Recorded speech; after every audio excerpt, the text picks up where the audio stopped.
很多小伙伴呢希望我做一个机场，做机场的厂长，但是后山有很多的石头，所以必须清理一下。清理之前改成和平模式，这样的话就不会挖到很多的泥土史莱姆了。把这个变成锤子的模式，直接大锤搞定，就不用小锤抠缝了。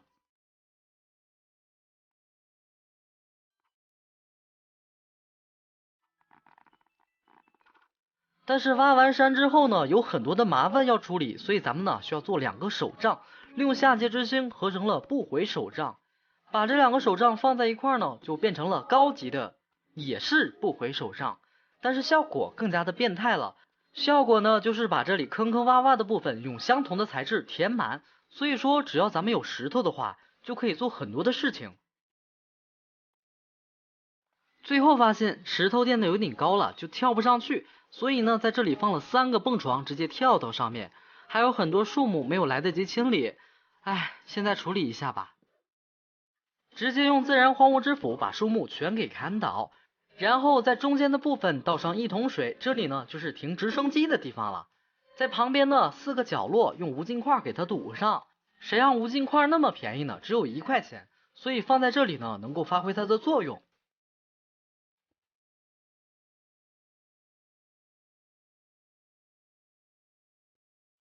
4个角呢全部补齐之后，再把这桶水收回来，中间的地方呢同样是用无尽块给它堵上。那肯定就会有小伙伴问了，为什么这样不用其他的方块呢？因为我懒呢，只用这一种方块呢，做出来的效果同样是非常漂亮的。但是有一个问题，我没有直升机啊，可恶啊！其他的材料呢都已经准备妥当了，但是还缺一把枪，还有4个螺旋桨。枪呢比较简单，用铁锭就可以完成，需要这种 M60E4的枪。咱们需要做一点子弹，不然的话飞机是没有办法射击的。再用铁锭还有金锭合成了螺旋桨。要不都说飞机贵呢，原来是贵在这个地方。现在只要准备妥当，驾驶舱、轮胎、螺旋桨、飞机尾翼都已经准备齐全了。点击 Craft 人生的第1架直升机就停在这个地方。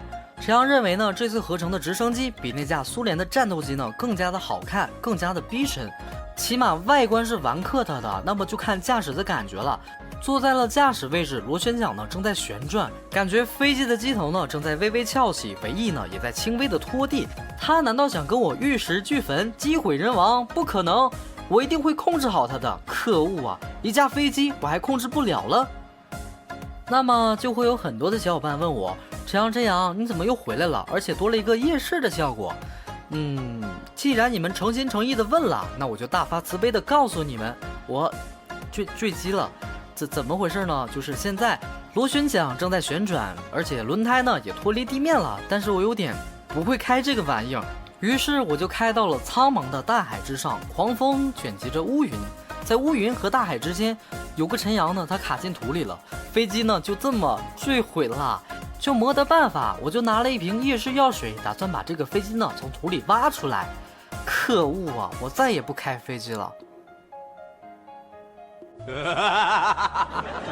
果然这种型号的直升机呢并不适合我开，还是放在这里当个吉祥物吧。可恶啊，大家觉得直升机和战斗机哪种类型的更加好开呢？